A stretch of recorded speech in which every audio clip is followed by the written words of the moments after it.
Hello and welcome to the Ocean News podcast, an audio series in which we usually take a deep dive into one of the stories from the oceanographic newsroom. I say usually because this week we're going to be doing something a little bit different. We're going to be offering a reflective view and review of a forthcoming feature-length film called Ocean with Sir David Attenborough. This podcast finds us outside here on the water's edge of the River Hamble. I'm joined by Ben Hartley, social media manager at Oceanographic Magazine. I, of course, am Rob Hutchins, editor at Oceanographic Magazine. So I think it's probably prudent to set the scene then, Ben, and to start with a quick hot take on what your thoughts and feelings initially are, having seen the film, a couple of weeks ago. Yeah, absolutely, Rob. And look, I don't think this will be a hot take, but I think it was absolutely fantastic. I couldn't agree more. It feels like, and before we dive into the weeds of this, it feels like a real cultural moment. What this release is offering us, and in terms of our reconnection and our understanding and immersion in nature. This is Ocean. It's a collab production with the National Geographic and other partners such as Arxon and many, many more, being released next week on the 99th birthday of its star, Sir David Attenborough. And it's a bit of a reflective look on his life. It's a love letter to his storied career in natural history storytelling. But more than that, it's a massive love letter to the ocean itself. Wouldn't you agree? I think it's really coming out at a critical point in the Earth's history. And I think this film really goes above and beyond what we've seen before in other David Attenborough documentaries. That's a really, really good point. And it's something that's been traveling across the media landscape, actually, that this is Sir David as we've never seen him before. It's almost like this is reflecting on his time in the field and in telling stories from the natural history space. And he's come to the conclusion, and it's this message that he's driving home, that now is the time for big, big collaborative, comprehensive action for the ocean. And that's told in a manner of ways. It's told in the cinematic release, and that in itself is a huge message to people around the world that okay, it's time to sit up and listen, because this is a cultural moment. And that's before we even get into the storytelling and the way that we're immersed and engaged with the ocean and with wildlife within it in ways that, as you rightly say, we've never seen before. So how should we start this then, Ben? Should we take a look firstly at the cinematography then? What struck you then most about this film? Yeah, absolutely. I mean, with all David Attenborough documentaries, the footage is awe-striking. I think with it being an actual cinematic experience, like you mentioned, it brings people a lot closer to the nature themselves rather than just watching it at home. It creates much more of an event for the film itself. The shots, obviously, I don't want to go too much into it because of spoilers, but they are second to none.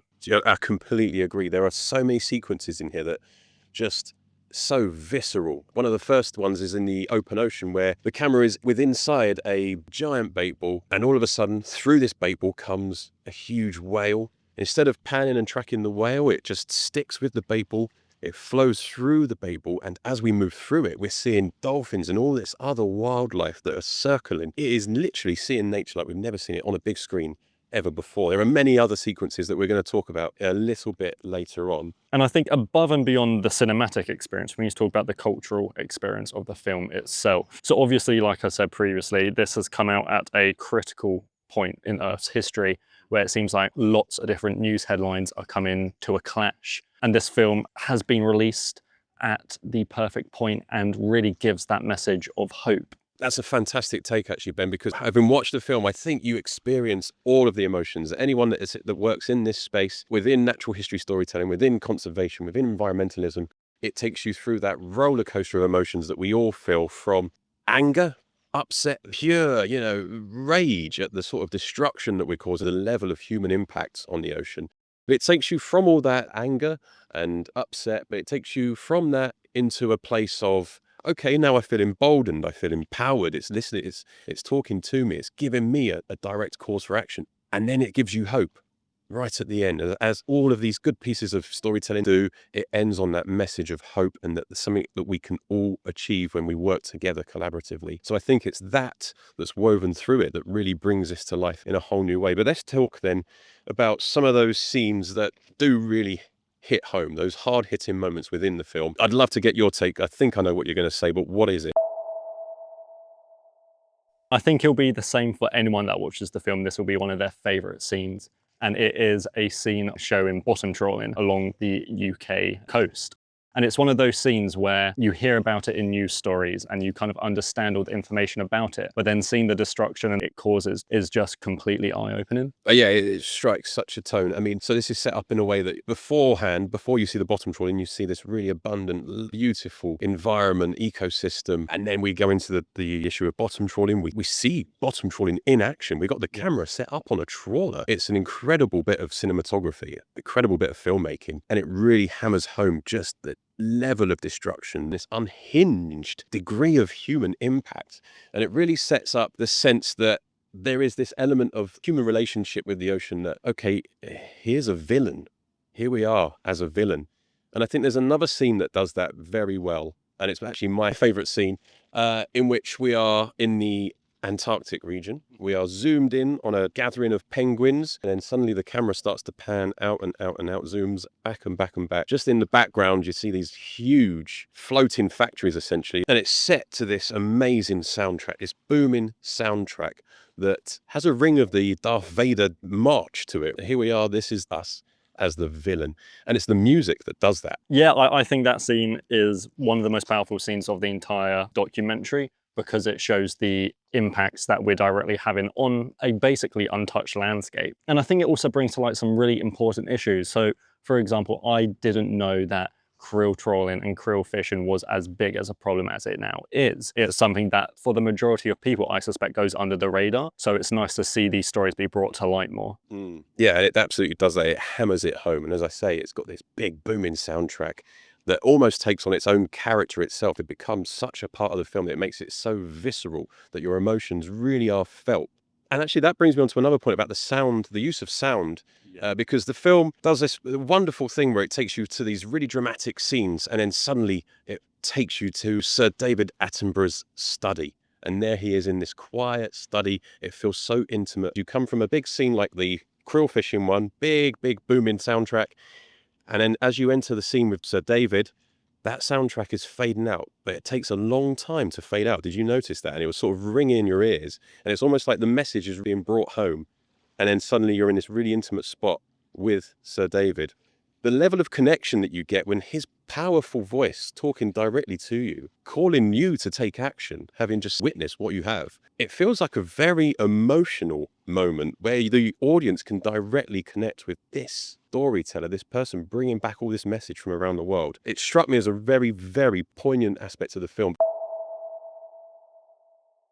And I think the human element to this film is really crucial as well, because there are other scenes where Sir David isn't the only voice. There are voices from around the world. We get to look at the stories and the lives of local fishers and the way that they are fishing sustainably within their communities, the way that they're being impacted by big industry fishing, sure, but also the way that they are doing what they can in a sustainable manner to feed and nourish their local families, their local populations. And it's a bit of a glimpse as to this is what we could achieve if we learn to step back and find our place within the ecosystem. And I'm sure you have some thoughts on that as well then, Ben. I think you highlighted a really interesting point there, where it feels like a very personal message that you're getting from these people that are speaking to you, not just David Attenborough. It does feel like they're speaking directly to you.